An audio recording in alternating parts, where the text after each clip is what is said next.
Thank you. Good to see you. 감사합니다. 만나게 돼서 And 반갑습니다. I'm grateful to Paul for being my good translator. 오늘도 잘 통역해 주시리라 믿습니다. Anytime you see I-A-N at the end of a name, Armenian. 이렇게 안으로 끝나잖아요. 저 성을 미국에서 보시면 알메니안계 미군이구나라고 생각하시면 됩니다. When we talk about what makes a sermon good, there are really four things that we're after. 좋은 설교라고 했을 때에 좋은 설교에는 네 가지 특징이 있습니다.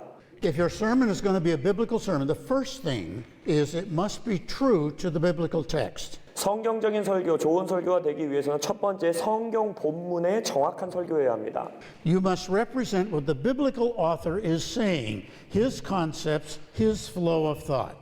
그래서 여러분이 이제 설교하는 본문에 그 성경 저자의 컨셉, 성경 저자의 생각의 흐름 가운데에 벗어나지 않는 설교를 하셔야 돼요. He listens to your sermon and he says, yes, that's what I was saying. 성경 저자가 여러분의 설교를 들었을 때, 맞아, 내가 말하려고 했던 게 저거야 라고 말할 수 있어야 돼요. So first of all, biblical accuracy. 그래서 성경적으로 정확한 설교여야 합니다. Secondly, you must be orally clear. Orally clear. 두 번째, 여러분의 구어적으로, 이 언어적으로 명확하게 표현되는 설교여야 합니다. Oral clarity is different than written clarity. 근데 여러분이 말로 명확하게 전달하는 거랑 글로 명확하게 전달하는 건 서로 차이가 있습니다. Written clarity is where you write something for somebody's eye to read it. 문자적으로 전달력이 있다라는 건 여러분이 뭔가를 글로 쓰고 누군가 그것을 눈으로 읽었을 때 And 이해할 수 we 있어야 are 돼요. good at written clarity. We're good at it. 그래서 가독성이 있어야 되고 읽는데 이해가 되어야 돼요. All of our educational system has taught us how to write so that somebody can read it and understand. 근데 우리의 보통 교육의 시스템은 우리가 글을 잘 쓸 수 있게 해주고 쓰여진 글을 읽고 잘 이해할 수 있도록 돕는 교육이 중심이 됩니다. We write term papers for school. 예를 들어서 학교에서 우리가 페이퍼들을 쓰고 We write directions for people. 사람들에게 어떻게 가세요 길 안내를 해줄 때도 글로 써서 주고 We leave telephone messages for somebody else in our house. 그리고 집에서도 메시지를 전달할 때 문자 메시지를 쓰거나 써서 우리가 And 전달하죠. people's eye can read that and we are clear. 그래서 사람들이 그 글을 눈으로 읽고 명확하게 이해할 수 있게 해주면 돼요. But when we preach, it's not their eye, it's their ear that is paying attention to us. 설교라는 것은 청중들이 눈으로 여러분에게 집중하는 게 아니라 귀로 여러분에게 집중하고 있다는 거예요. And to be clear to the ear, we need a different set of skills. 그래서 이 귀에게 명확하게 뭔가를 전달하기 위해서는 글 쓰는 능력과는 또 다른 차원의 능력이 필요합니다. Because when we talk, we lose a lot of the built-in aids to clarity that occur when we write. 왜냐하면 우리가 구어적으로 말로 표현할 때는 글로 써서 전달할 때 우리가 얻을 수 있는 많은 명확성들, 이점들을 잃어버리는 게 많아요. Think about what helps somebody be clear if they're looking at writing. 예를 들어서 여러분들이 뭔가 글로 써서 사람들이 그것을 명확하게 이해할 수 있게 돕는다. 이때를 한번 생각해 보세요. Paragraph indentations. 예를 들어서 문단을 잘 나눠서 써줘야 되고 You see a paragraph indentation with your eye and your brain says, new thought. 눈으로 내가 볼 때 문단이 바뀌었네 라는 걸 보면 새로운 생각이 이제 여기에 쓰여지겠구나 라는 걸 아는 거예요. And you know that the first sentence of the paragraph is the topic sentence, the lead sentence. 그리고 많은 경우 한 문단의 첫 번째 문장을 읽을 때 내 머릿속에서 이게 이 문단의 주제 문장이겠구나 라고 생각하고 있죠. That first sentence is what the whole paragraph is going to be about. 그래서 이 첫 번째 문장은 대부분 그 문단 전체의 내용을 포함하고 있는 주제 문장을 쓴다는 거예요. The rest of the sentences are going to amplify or explain that first important sentence. 그래서 그 첫 번째 중요한 문장 뒤에 나오는 여러 문장들은 이 첫 문장을 이제 확장시키는 것이고 첫 번째 문장을 이제 설명해 주는 문단으로 쓰이는 거죠.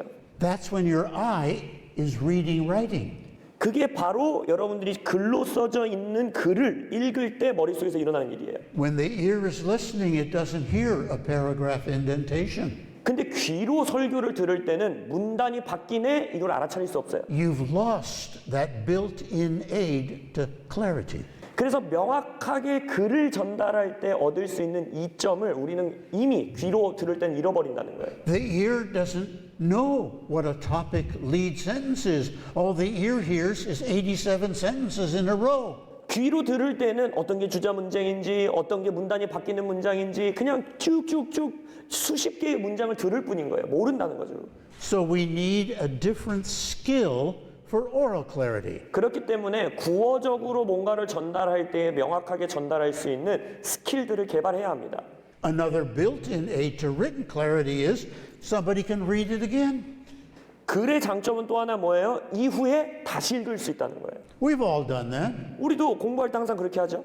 We're studying, and I'm reading, and I didn't get it. I'm going to read it again, and I'm going to read it again. 공부할 때는 졸면서 읽었다가 아이고 못 읽었네 그럼 다시 읽으면 되고 아이고 또 졸랐네 그러면 또 다시 읽으면 되고 그래요.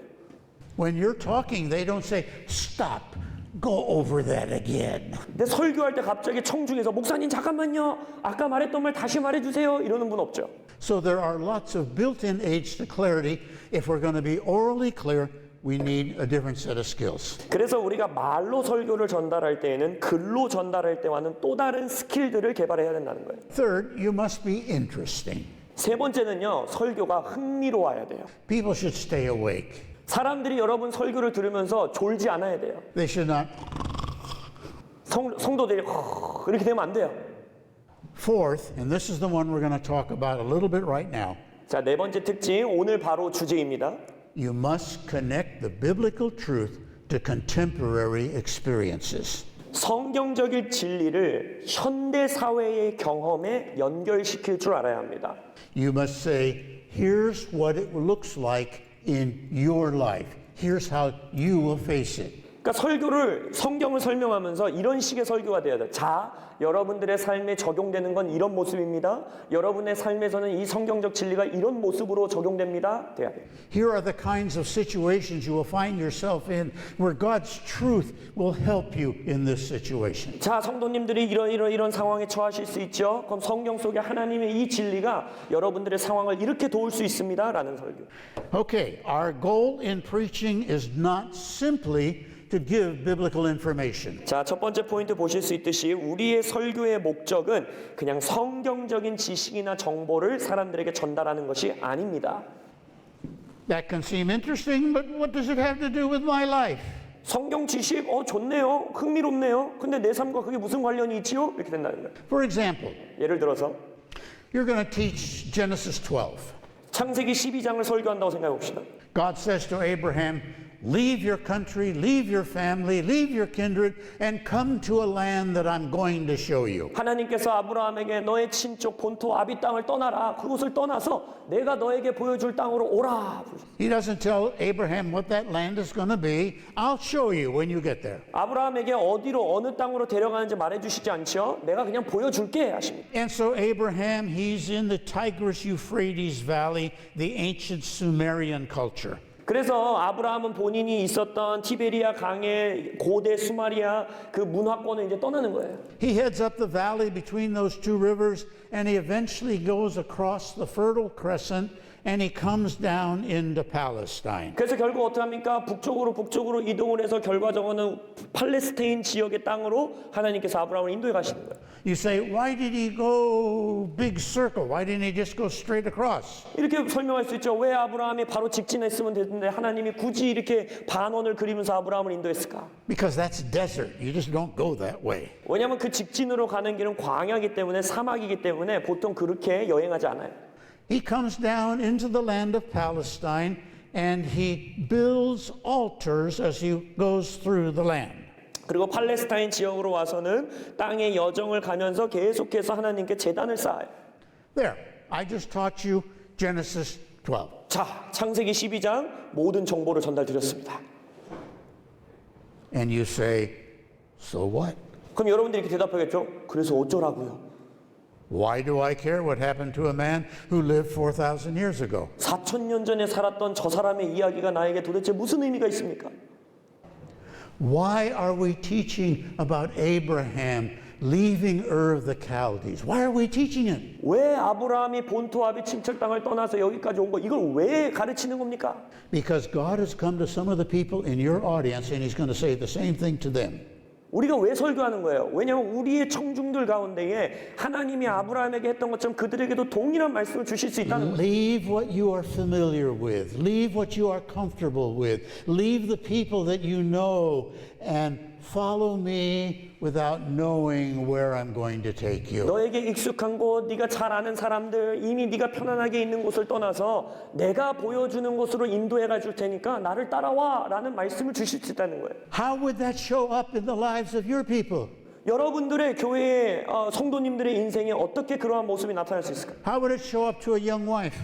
예를 들어서 어린 어머니, 이제 나이가 젊은 어머니에게는 어떤 모습일까요? When she's living in a town that she's grown up with and her mother and her sisters are there and she's have her first child 3 years old and she's pregnant with a second child.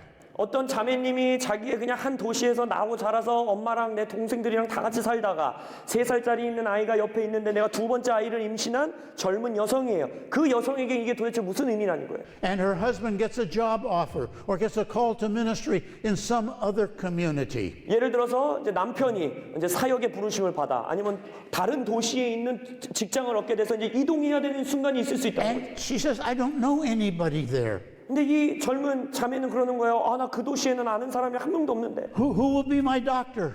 그러면 나 산부인과 잘 다니던 우리 의사 선생님도 이제 바뀔 텐데. Where will we live? 우리 어디서 살 거예요? And God is saying, let go of what is comfortable and familiar and come with me without knowing what I will put in its place. 근데 하나님 말씀하시는 거죠. 너에게 익숙한 곳, 네가 자라온 환경, 그것들을 떠나서 내가 너에게 보여줄 곳으로 나를 따라오라. How would it show up in the life of one of the students who is thinking of going to university or to college?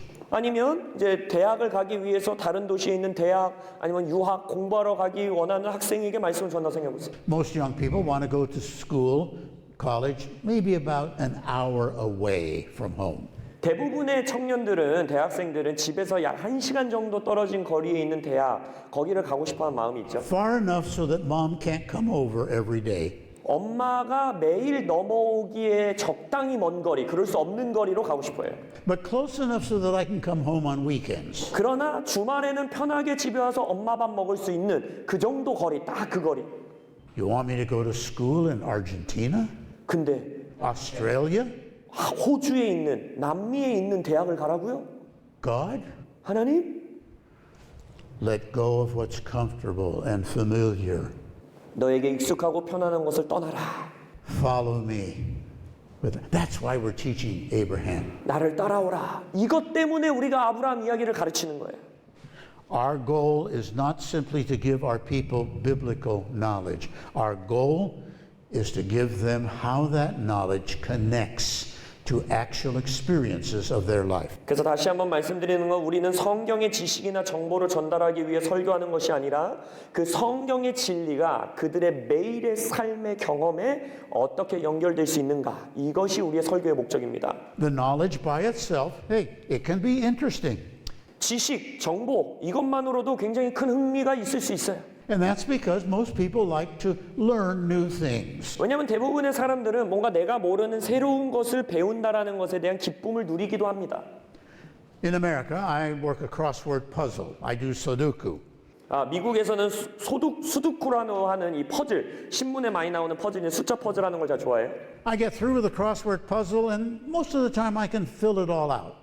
아니면은 그 낱말 그 퍼즐 있잖아요, 신문에. 그래서 저는 이렇게 해보면 거의 다 제가 맞출 수 있어요. When I get through, what do I have? 근데 그거 다 제가 맞추면 뭐 받아요? Nothing. 아무것도 안 받아요.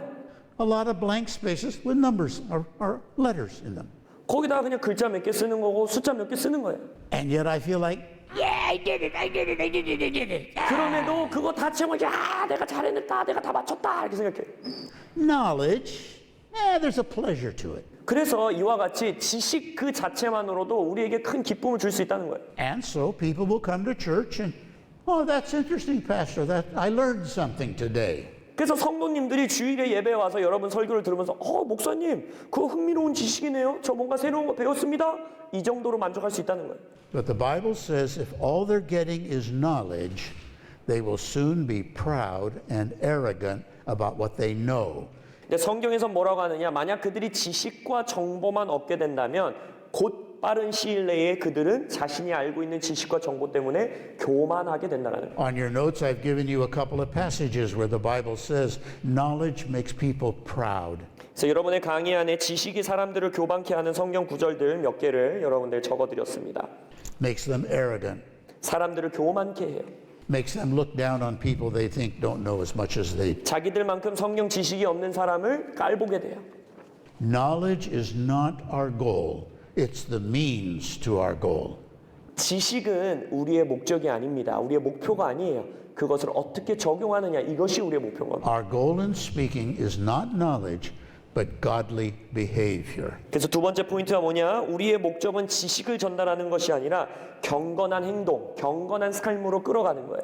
And I've given you a couple of passages where Paul says, this is what we are after. We are after the good works that come after people have been taught God's truth. 그래서 성경 구절, 바울이 쓴 성경 구절들 여러분에게 말씀드렸죠. 결국 뭐예요? 바울이 말하는 거죠. 우리가 가르치는 목적은 뭐냐? 그들을 선한 행동 가운데로, 선한 일 가운데로 이끌어가는 것이다 라고 말하고 있어요. You as the speaker, you must make the application. 또한 세 번째 포인트, 여러분이 설교자로서 여러분 스스로가 적용점을 줘야 돼요. You can't say, I will give them the knowledge, they will apply it to their lives. They won't do that. 설교자가 내가 좋은 지식을 잘 전달해 줘야지 그러면 청중들이 그걸 듣고 스스로 적용하겠지 절대 그렇게 하지 않습니다. 그렇게 하시면 안 돼요. When I go to church, 제가 교회에 갈 때 I'm on vacation, and I sit in church with my wife.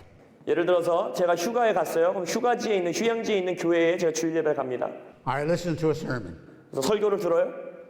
At the end of the sermon, 설교 끝에 if the pastor hasn't given me specific ways in which this will show up in my life, if he hasn't been connecting it to my contemporary experiences, 만약 목사님 설교 마지막에 나의 이 현대적인 삶, 내가 살아가고 있는 인생 가운데, 나의 경험 가운데 어떻게 구체적으로 적용할 수 있는지를 만약 설교 가운데 말하시지 않으면 at the end of the sermon, I don't say to my wife, honey, I need to think how this fits my life. 저의 아내에게 이렇게 말해요. 아직 일어나지 마. 내 삶에 이거 어떻게 적용해야 되는지 내 스스로 생각 좀 해봐야 돼. Let me sit here for a minute and think, how does this apply to me? 이 목사님 설교가 내 삶에 어떻게 적용되는지 내가 생각할 시간 좀 줘. I know the organ is playing. I know people are getting up. I know I'm blocking them from getting out, but that's all right. I got to make an application. No, I 다른 don't do 사람들 지금 that. 다 일어나서 떠나고 있고 내가 지금 자리에서 안 일어나니까 저 사람들 지나다니는데 불편하게 하고 있고 내가 다 알아. 그래도 일어나지 않을 거야. I get up. I say to my wife, you want to go to Burger King or McDonald's? 그리고 나서 설교 끝나면 아내분 옆에 있는 아내에게 뭐라 그래요? 우리 버거킹 갈까? 맥도날드 갈까? And I'm in the 98th percentile of people who really care, as are you.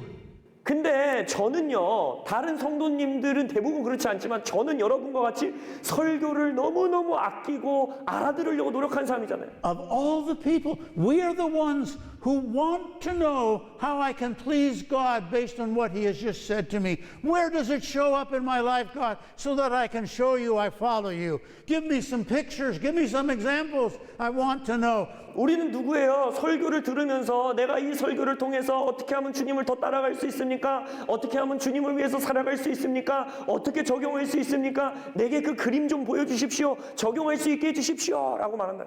We are the most committed, and we don't apply it if the preacher doesn't.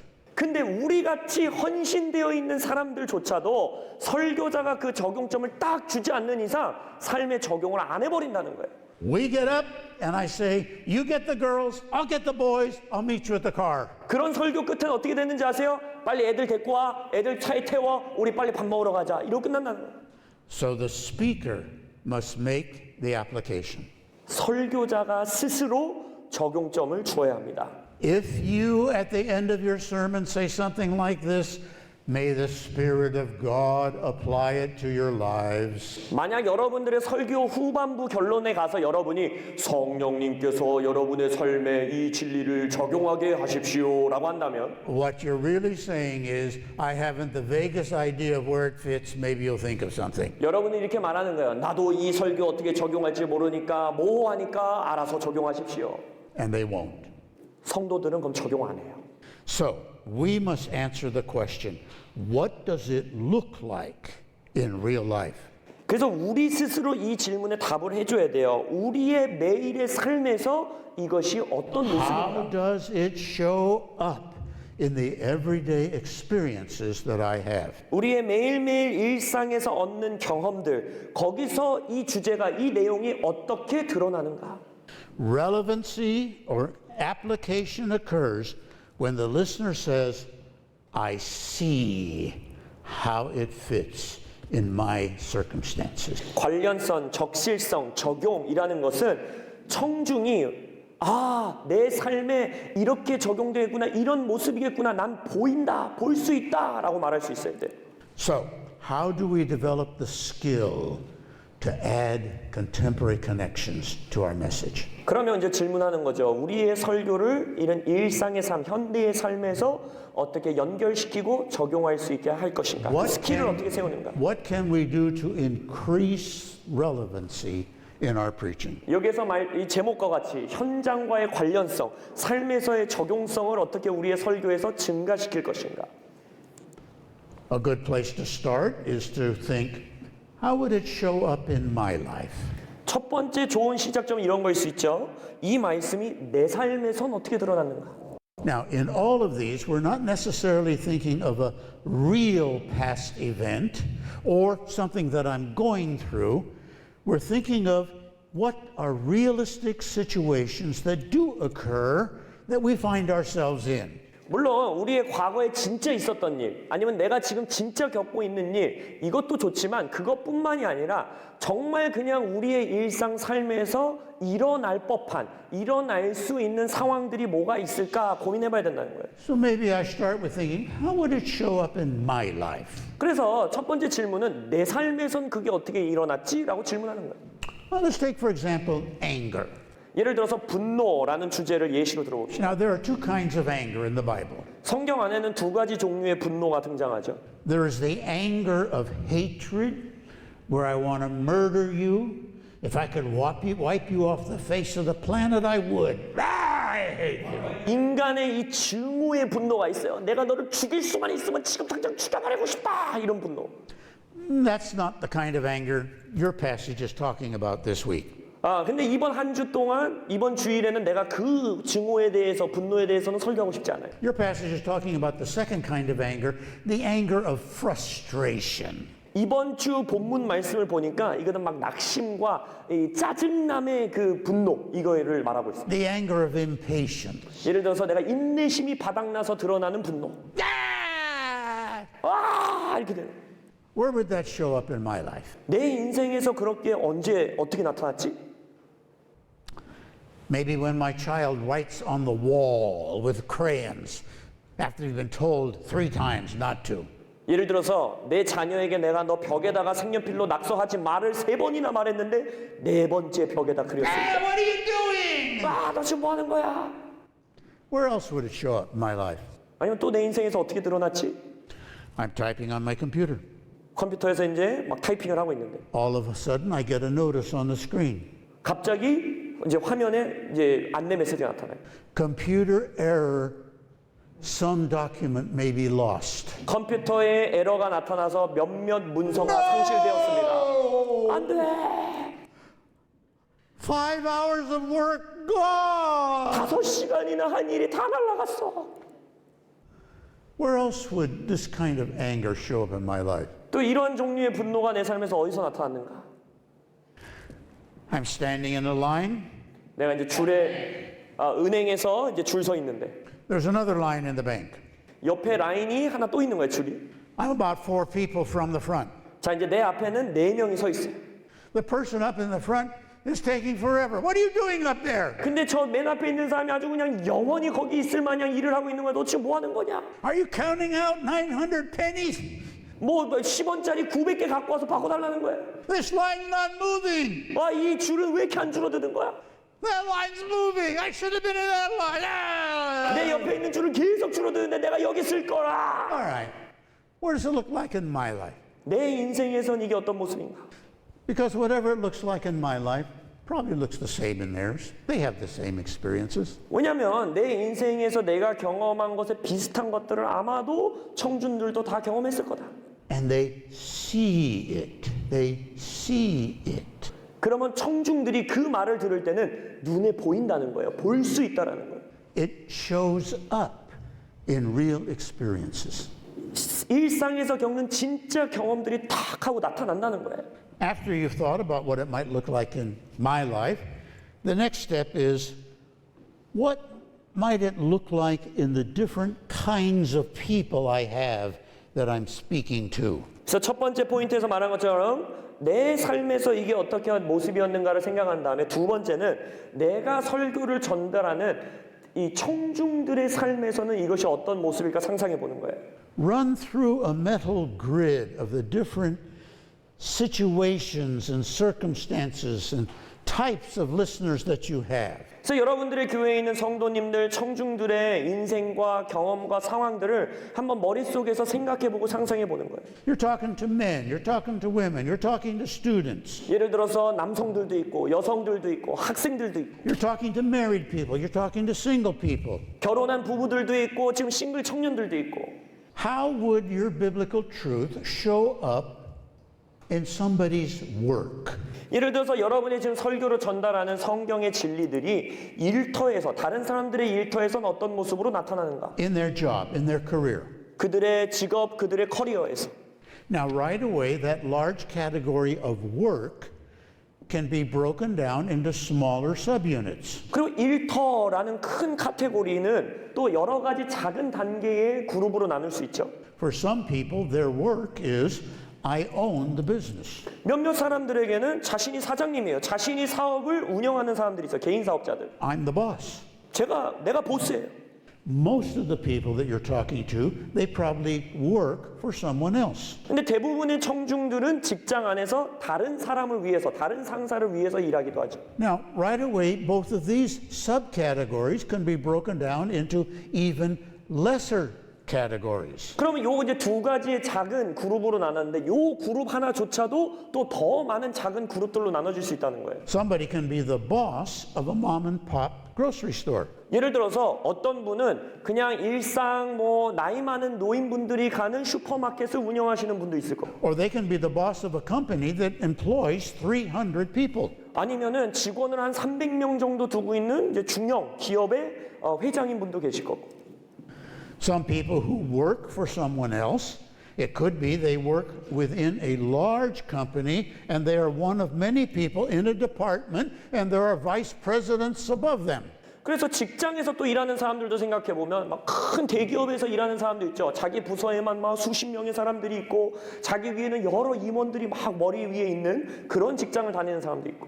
Now, you could take somebody who works at a job and some of them like their work and the people they work with, and other people don't like the job and they don't like the people they work with. 또 그 그룹을 또 어떻게 나눠줘요? 자신의 직장을 좋아하는 사람들, 함께 일하는 동료들을 좋아하는 사람들이 있는가 하면 자기 직장을 굉장히 싫어하고 같이 일하는 사람들을 싫어하는 사람들도 있어요. But they're stuck in that job. 근데 싫음에도 불구하고 어쩔 수 없이 직장을 다니는 사람들도 있다는 거예요. And you're just thinking your way through this. Why are they stuck in the job? 그래서 설교를 준비하면서 상상해보면 생각해보면 왜 저 사람은 저 직장을 떠나지 못하고 그냥 일을 해야만 하는가? Maybe they don't have the skills to do another job. 다른 직장을 가기에 자신의 능력이 부족한 사람도 있을 거고. Maybe there are no other jobs available. 아니면 자기들이 또 옮길 수 있는 직장이 없는 사람들도 있을 거고. Maybe they have to stay at this job because they have elderly parents who need them to stick around and check in on them and they can't move to another place. 아니면은 부모를 모시는 사람이어서 다른 도시로 옮겨갈 수 없고 부모님을 항상 방문해야 되고 해서 이 동네에 있는 직장이 그거밖에 없어서 다니는 사람도 있을 거고. Now, why are they unhappy in the job? 그러면 또 질문하는 거예요. 왜 저 사람들은 자기의 직장에 대해서 직업에 대해서 기쁘지 And 않지? as you're preparing your sermon, you're thinking through possibilities. 그래서 설교를 준비하면서 이런 청중들의 상황의 가능성을 상상해 보는 거예요. They're unhappy because of the pay. 연봉이 높지 않아서 행복하지 않나 보다. They're unhappy because of the people that they work with. 아니면 같이 일하는 동료들이 마음에 안 들어서 행복하지 않은가 보다. Well, break that down. What's wrong with the people they work with? 그럼 또 생각에 꼬리를 무는 거야. 왜 그럼 같이 일하는 사람들을 안 좋아할까? Are they lazy? 너무 게을러서? Are they incompetent? 아니면은 뭐 별로 관심이 없는 사람들이라? Do they smell bad? 아니면 냄새 나는 사람들이라? What's the reason? See, we're just rummaging around until we find something that connects to our biblical truth and we make a scenario out of it. 이런 상상들의 목적은 뭐냐면 내가 전달하려고 하는 이 성경의 진리가 연결될 수 있는 시나리오를 우리가 생각해내고 만들어내고 가지고 나오고 싶은 거예요. Maybe there's nothing in the work that seems to fit this particular biblical truth. 근데 내가 설교하려는 성경적 진리는 어쩌면 일터의 상황에는 별로 이렇게 잘 맞아떨어지는 상황이 없는 것 같다 한다면 Let me think about where they live. Where do they dwell? 우리 청중들이 성도님들이 어디에 사는지 한번 좀 상상해 보자.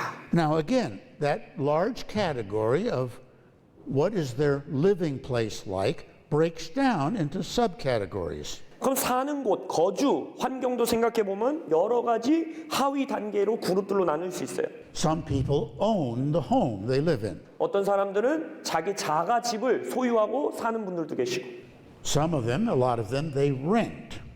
어떤 분들은 월세나 전세에서 사시는 분들도 계시고 You have some of them who are still living with their parents. 아니면 몇몇 청년들은 여전히 부모님과 함께 사는 청년들도 있고 And some of them have roommates that they're living with. 아니면 어떤 청년들은 룸메이트랑 같이 사는 사람들도 있고 Now go through those categories and try to imagine what's in those categories. If somebody owns their own home, what do they have to be concerned with? 그래서 이 그룹들을 생각하면서 예를 들어서 자기 자가 집을 소유한 사람들 이분들은 어떤 고민을 갖고 있을까? 무슨 생각을 하고 살고 갈까? They probably have a mortgage that they're still paying on. 예를 들어서 그분들은 지금 이제 이자를 내야 되겠지. 이거 대출을 했으니까. They're concerned about their property values. 아니면은 나의 집값이 떨어지면 어떡하나 이 집값을 또 걱정하겠지. If something goes wrong in the home that they live in, it's their responsibility to fix it. 또한 자기 자가 소유니까 이 집에 문제가 생기면 내 주머니에서 내가 또 고쳐야 되는 걱정도 있을 수 있고. If they want to move, they have to sell it. 다른 곳으로 이사하려면 이 집을 팔아야 되는 그런 상황에 처하신 분도 있고. It's harder to relocate somewhere else if you have to sell before you move. 그리고 내가 이 집을 팔아야지만 다른 지역으로 움직일 수 있는 분들은 집을 소유하고 있는 분들은 이동이 쉽지 않을 수 있고.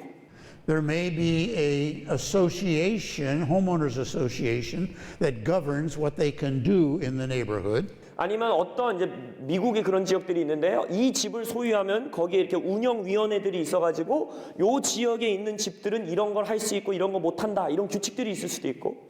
Let me think about somebody who rents. 아니면 월세, 전셋집에 사시는 분들 한번 생각해 보자. Is there any connection with somebody who rents? What do people who rent? What's important if you're a renter? 혹시 전세와 월세 가운데 사는 분들, 이 성경의 진리가 관련이 있을까? 그분들에게 뭐가 중요할까? The landlord is important. 예를 들어서 집주인 중요하죠. 누굴 만나는지. Why is the landlord important? 왜 집주인이 중요하죠? He can raise your rent. 왜냐하면 월세 가격을 갑자기 올려버릴 수도 있잖아요. It's his job to fix the plumbing when it goes bad. And what if he won't show up? 그리고 집에 뭔가 이제 뭐 상하수도에 문제가 생기면 집주인분이 고쳐주셔야 되는데 만약 집주인분이 그런 걸 잘 안 하는 분이면 어떻게 해요? Does he have a key to my apartment? 예를 들어서 또 집주인이 혹시 내가 지금 월세집 살고 있는데 그 집 열쇠를 갖고 있으면 Of 어떡하지? course he does. He's the landlord. He owns it. 네, 보통 갖고 있잖아요. 집주인들은 다 가지고 있어요. Do you sometimes come and think maybe he's been there while you've been out? 내가 집 밖에 나갔는데 집주인이 마음대로 들어와 본 적이 있는 거 아니야? When you rent, where do you park? 그리고 또한 내가 이제 월세집에 사는데 주차 공간이 잘 없어요. 그럼 어디다 주차하지? How far away is the car from coming into the apartment building? 내가 살고 있는 아파트에 들어오려면 얼마나 멀리 내가 주차해야 되지? Do I feel safe at night for me or my wife to walk that distance in the dark before we get inside our building? 밤에 멀리 주차해놓고 우리 집까지 걸어오는 거리가 내 아내와 내 아이들에게 안전한 거리인가? 그런 동네인가? All of these are people who rent. 이런 모든 것들이 전세, 월세, 집에서 사시는 분들의 고민일 수 있다는 거예요. What about somebody who's 24 years old and still lives with their parents? 그러면 24살 대학생 청년, 부모님과 여전히 살고 있는 청년은 어떻습니까? What do they have to think about? 이 대학생 청년들은 어떤 생각을 가지고 그 거주 지역에 살고 있을까요? Well, one thing they got to think about is how do they explain to a girlfriend or somebody they meet where they live? 첫 번째, 애인이 생겼을 때 내가 지금 어디에 살고 있는지 말하는 것에 대해서 굉장히 머리를 굴려야 합니다. They meet somebody new at church and the person says, "Oh, where do you live?" 예를 들어서 교회에서 누구를 만났는데 너 어디서 살아? 이렇게 물어봤어. 미국 사회에서는 그 나이 됐을 때 부모님이랑 살면 창피한 거기 때문에 이러고 말 안 한다는 거예요. What? 뭐라고? 여기 살아요. Did you say you live with your parents? 부모님이랑 아직도 같이 산다고? Loser. 이런 뭐 능력 없는 놈 이런다는 거예요. No. They're elderly and sick, and I could have my own place, but I need to help them. Oh, okay, that's acceptable. 아니 제가 막둥이여가지고 저희 부모님이 나이가 많으셔가지고 저 혼자 살 수 있는 능력이 있는데 부모님 모시고 살아야 돼서 사는 거예요. What else do they have to concern themselves with? 아니면 이 대학생 친구들은 또 어떤 걱정거리가 있을까요? The mother says to them, "Oh, honey, are you going out tonight?" "Yeah, Mom, I'm going out." 예를 들어서 어머니가 아들아 너 오늘 친구들이랑 놀러 나가? 네, 오늘 밤 놀러 나가요. Where are you going? "Oh, I don't know. I'm get together with some of my friends. We'll decide." 어디 가는데? 몰라요. 그냥 친구들이랑 만나서 어디 놀러 갈지 결정하려고요. You won't be late, will you? 너 늦게 안 올 거지? Mom, I just put in 2 years of Korean Army service. I can take care of myself. 엄마 내가 군대를 2년이나 갔다 왔는데 나 늦게 와도 돼. 혼자 갈 수 있어. If you live with your parents, do you pay for your food? 부모님이랑 살면 집에서 사는 비용들 부모님께 용돈 드리고 있는가? Do you have chores that you're responsible for? 아니면 집안에서 하는 집안일 도와드리는 집안일이 있는가? Can I bring a girlfriend over and sit down on the couch and watch a TV without mom coming in and sitting there with us? 내가 여자친구를 데려와서 집에서 소파에서 TV 보고 있는데 엄마가 옆에 와서 앉으면 어떡하지? 이런 고민들. You see what you're doing? You're thinking through all of the details that go on in people's lives, and somewhere in there is God's truth connecting to a situation. 이 모든 예시는 왜 드린 거냐면 나의 청중과 나의 성도들의 인생 가운데에 어딘가 어느 상황 어느 경험 가운데 내가 전달하려고 하는 하나님의 진리가 연결될 수 있는 곳들이 있다라는 거예요. A lot of your people probably have roommates. 아니면 여러분들이 청년교회를 한다면 룸메이트랑 함께 사는 또 친구들이 있을 수 있죠. What do you have to concern yourself with if you have a roommate? 룸메이트랑 같이 사는 친구들은 어떤 걱정거리를 갖고 살아가나요? It was your turn to vacuum and do the dishes. You should do it. 야, 이번에는 너가 청소하고 설거지해야 되는 차례잖아. 너 왜 안 했어? The rent is due and you haven't come up with your half. 야, 월세 내야 되는데 네가 반절 내야 되잖아. 왜 아직도 돈 안 갖고 와? If I go to the landlord and say, "Here's my half, you have to get your half from my roommate," you know what he'll say? 내가 집주인한테 가서 제 월세 여기 절반은 있는데요. 나머지 절반은 친구한테 받으세요. 이러면 집주인이 뭐라고 하는지 알아? I don't get it from your roommate. You get it from your roommate. 이렇게 말하겠지. 내가 왜 걔한테 받아와야 되냐? 네가 가서 받아와라. 이럴 거 아니야. If you don't come back tomorrow with a full amount, both of you are out of here. I don't care. 내일까지 월세 제대로 가져와 놓으면 니네 둘 다 쫓겨날 줄 알아. 빨리 갖고 와. Who ate the kimchi that I was saving for myself in the refrigerator? 우리 엄마가 준 김치 누가 먹었어? 냉장고에 넣어놨는데. Who borrowed my sweater and didn't bring it back? 내가 입으려고 꺼내놓은 스웨터 누가 입었어? You want to bring your boyfriend in to have him sleep over tonight here? No, I don't think so. 뭐라고? 너 남자친구 데리고 와서 여기서 재운다고? 절대 안 돼. Roommates, what does it look like? 룸메이트랑 사는 환경, 그건 어떤 모습인가? All right, we've gone through the work. We've gone through where they live. Let's try how long they've been married. 자, 우리가 일터도 생각해봤고 사는 지역도 거주 환경도 생각해봤고 그럼 몇 년 결혼 생활하고 이제 결혼 생활에 대해 생각해 봅시다. When you're just brand new married, What kind of things do you have to think about? 자, 신혼 부부 생활을 할 때에 이 고민해야 되는 내용들이 무엇인가? How are you going to handle the finances? 예를 들어서 재정 상황을 우리가 어떻게 돌볼 것이냐? She's been paying her own bills, taking care of her own car insurance. She's been doing it very nicely. You want to take over handling the finances? 예를 들어서 내 아내 된 사람을 보니까 청년 시절부터 이 뭐 공과금 내는 거, 돈 관리하는 거 너무너무 잘하는 걸 봤어요. 그래서 결혼을 한 다음에 당신이 우리 이 돈 관리 하시겠어요? 물어볼 수 있고. You flunked 6th grade math. 그리고 수학을 너무너무 잘해. Why do you get to take over the finances? 수학을 잘하는 사람이 돈 관리하면 되지 왜 꼭 내가 해야 돼? What else do you have to concern yourself with the brand new married? 자, 또 이제 갓 결혼한 사람들이 뭘 고민하죠? In-laws. 예를 들어서 뭡니까? 이제 장인, 장모, 시어머니, 시아버지. Whose house are you going to go over for Christmas? 크리스마스 때 우리 집 갈 거야, 니네 집 갈 거야. Both of your parents have expected that you would come for Christmas dinner. 근데 양가 부모님이 꼭 성탄절 저녁 식사를 두 분 다 하셔야겠대. You can't do both houses. 근데 동시에 두 집은 못 가요. What else, when you're newly married, do you have to think about? 또 신혼부부의 생활에 무슨 걱정거리가 있지?